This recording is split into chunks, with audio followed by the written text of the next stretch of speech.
It is Tuesday, August the 28th, and Baller, we have another pioneer of the productivity space with us, Francesco D. Alessio.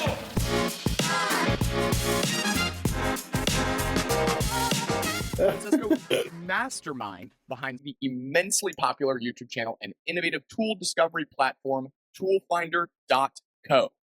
Francesco is also the co-founder of Bento, an iOS app designed to help people manage their time more effectively, which was named one of Apple's best to-do list apps of 2023. Francesco, how are you doing today? I'm very good. How are you guys? All right?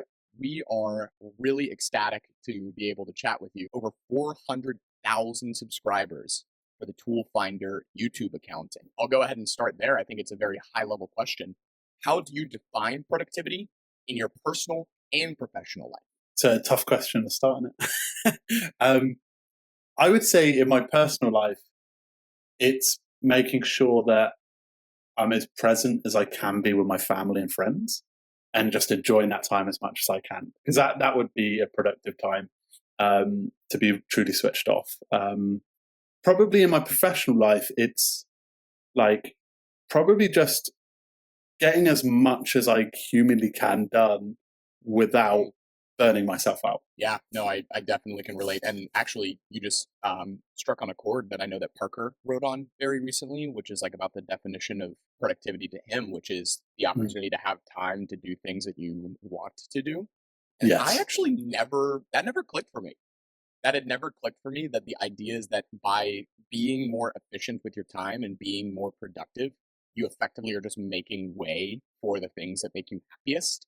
And that, let me tell you, is like, I think, a great narrative. I like that manifesto, but since I've had kids, that's not been as possible. They seem to dictate the schedule. Yeah, you gotta sacrifice time. Yeah. It's interesting.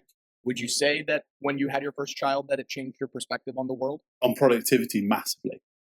Like, they became huge, like, sort of like, the time that I had just narrowed down to like a very small proportion of time that I had before. Like before I had a lot of time to do whatever I wanted and the pace I did it was whatever. But now it's like having a really good Pomodoro timer that helps you to prioritize what you're going to do for the day, because else you won't get any more time. So it's been very good for that, but also obviously for the other aspects of becoming a parent. That's awesome. And I mean, to kind of segue that into just the landscape of tools available, can you walk us through a little bit about your journey in this space and how it's felt? I think the way that I see it is like the book. Like if you look at how when books were published, like it started out sort of that being the only format. But now, you know, you look at Audible, Kindle, Blinkist, short form, all of the different providers of narrow, like the way that you can consume books is totally different. So I see it like that. Like productivity is in its core can just be a very simple thing. Or it can be something that can be hugely tailored to the type of person. It really does. Like, for example, if you're somebody that listens to an entire Audible book, does that mean you've read the book? For some people, that's no. For other people, it's yes. And it's the same with productivity. Like, because you've organized your entire Notion workspace across a week, does it mean you've been productive? It's that sort of question. It means such different thing for so many different people. But, you know, like the way that I see my job is like a car dealership chap. Like I'm just there to see the scenario or the problem and match people to the best car or the best tool. And hopefully pick the right one. I love that you said that, because a part of my history is actually having sold cars when I was in college. Really? Oh, I was an intern at a Honda dealership, and it was something that was acquired through my high school, so the expectation of me was extremely low. Then I was standing there in uniform next to a Honda Civic, and some lady came up to me and just asked me a question about the car, and me being the kind of person I am, I didn't say, "Hey, let me go get a salesman." I just kind of walked her around and told her what the 411 was, and then she ended up buying two of them from me. no way. Like when there's 100 different options on the table, like quite literally, not only, at this lot, but also at the hundreds of lots around it. So we're talking about an exponential number of options, similar to productivity apps at this stage. Figuring out what the problem is that the user or the purchaser is experiencing, and then just attacking that problem to the best of your ability. With every product, it's an opinion, right? Like, I think I can't remember where I learned that. I think when I was speaking to somebody, they mentioned that quote, and I can't remember who even said it. But productivity apps are an opinion. It's what they believe to be the right way to do something. And for us, Bento was a concept where it was an opinion that you should do less things and more quality things. And if you start things out with an opinion, it helps to dictate what the application becomes. Like you guys, in terms of remembering everything, writing everything down, sort of getting all of your brain on into this application. So I think it's like, if the market is so busy and conflated with all these apps, it's just making sure each of these apps have an opinion. And that's probably why the majority of the others die out, is because they don't have a strong enough opinion and they haven't built a community around it. What have been some of your like go-to apps currently? Is there a specific problem that you use a few apps for, or do you kind of search for that like all-in-one tool? I'm really weird with productivity because like I have the chance to use as many different apps as possible and switch them up as much as I can. But my rule is like, you should stick with the productivity app for at least 3 to 5 years, because that is the typical lifestyle change that you have. So, for example, when going about picking an application, you should look ahead, like beyond those 3 to 5 years. Like, for example, you could be going from like a student to a startup founder, and you need to be able to just think, what are my aspirations in the future and what apps do I need to evolve to that?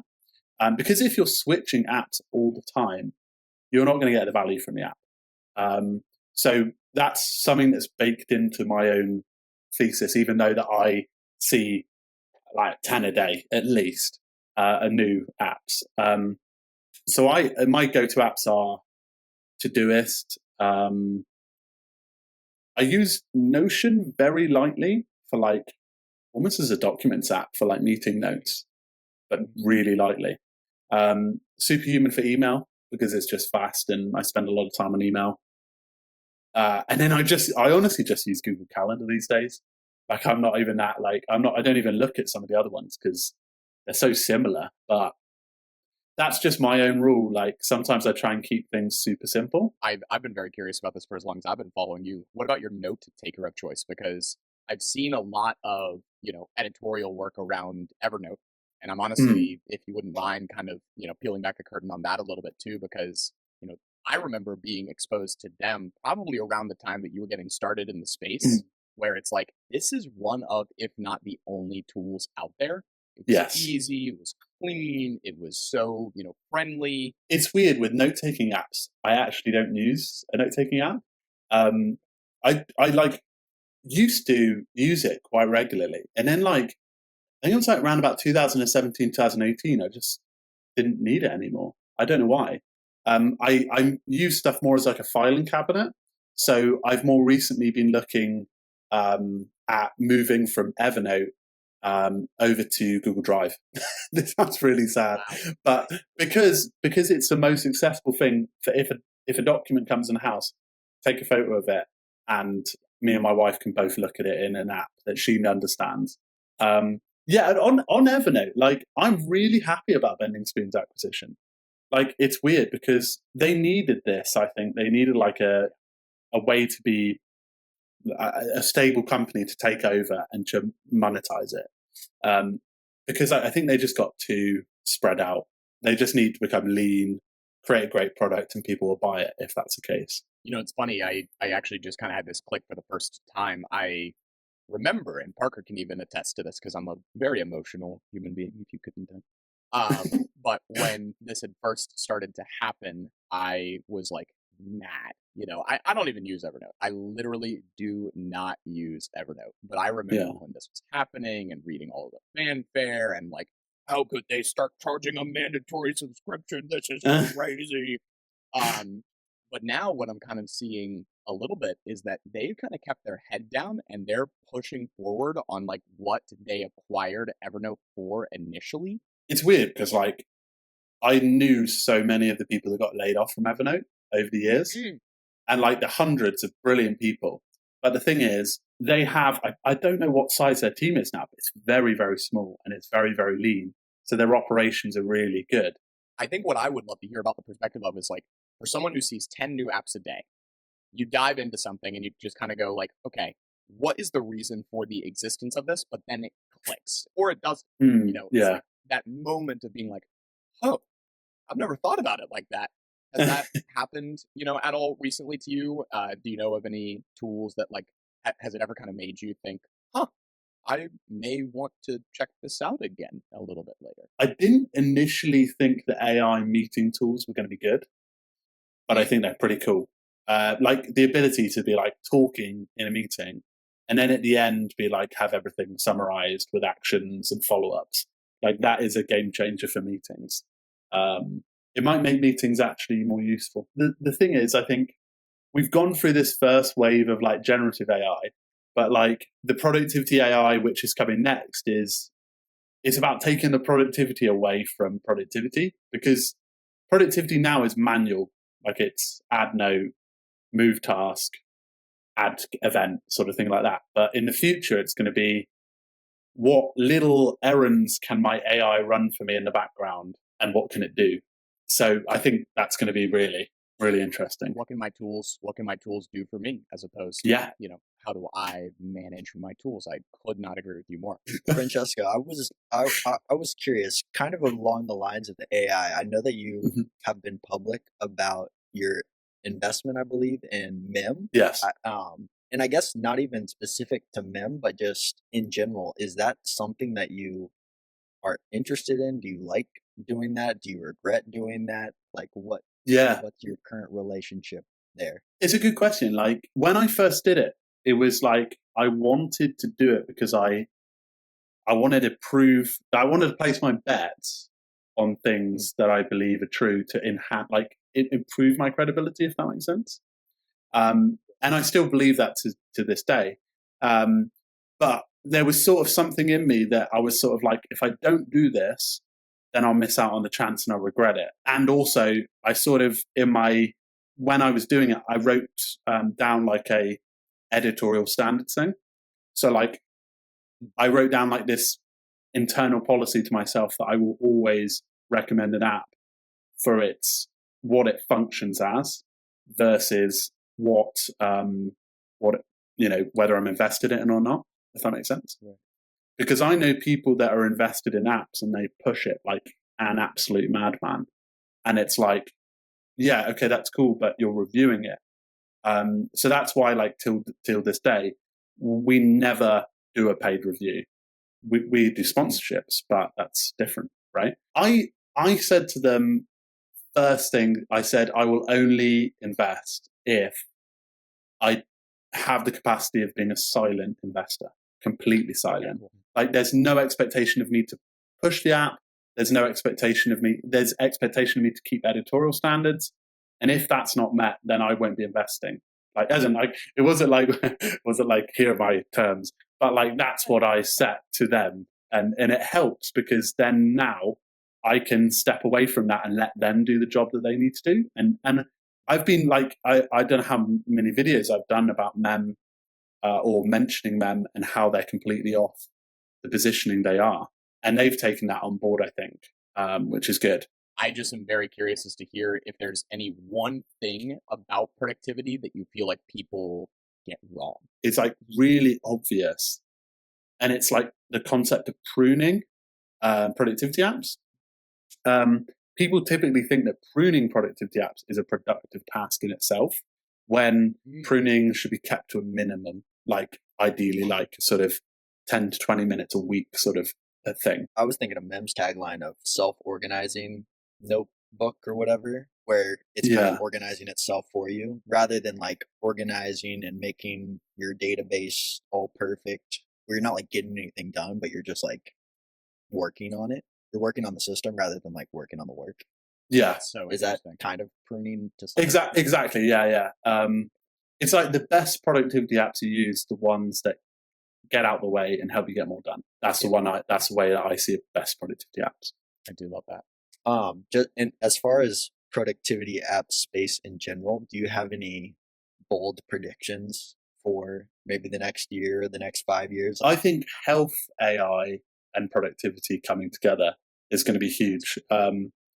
So, like for example, we're like mentioning about how each of our routines are vastly different, but sometimes we actually don't know the health data behind our routines. So, for example, like if we've got a fitness tracker or anything like that, we're able to pick up metrics that go under the surface. And I think if you could combine that with a productivity application, it could be quite interesting. Because if you woke up in the morning and it said, based on the stress levels, your sleep, and how you feel in this sort of day, I'm going to reorganize the day based on those attributes. And I'm going to make it more productive and more efficient for you so that you can have the best results possible. Even if that means you are doing a 6-hour day today and it primes you to do an 8-hour day tomorrow, if that makes sense. So it's just constantly adapting based on your health data. And I think that would probably be more so, with sort of jobs, like people in jobs, because that will be able to be managed more effectively. But I also think it will be quite effective with people who want to get more done and who want to do it more efficiently. Like, imagine if the health tracking data said that between 1 and 3 p.m. you suck, so don't do that. And you don't know that because, you don't have those metrics. Okay, well, this has been a super awesome podcast. If we have just a couple of more minutes, I actually want to play a rapid fire game with you real quick. Yes. I'm just going to rip out, 5 or 10 of the most popular productivity apps, and then I just want you to say the first word that comes to your mind. It's a PR disaster. Yeah, go on. It could be, a word related to productivity. It could be completely random. Yeah. Cool. So, first one, Todoist. Safety. Love that. Trello. Boards. Notion. Messy. Evernote. Nostalgia. Twos. Okay, I'll take it. I'll definitely take that. And last one, Apple Notes. The best note-taking app in the world. Wow. It's just become a meme at this point, right? I'm joking. It really is. No, I mean it's the beginning of the bell curve. It's the end of the bell curve. Yeah.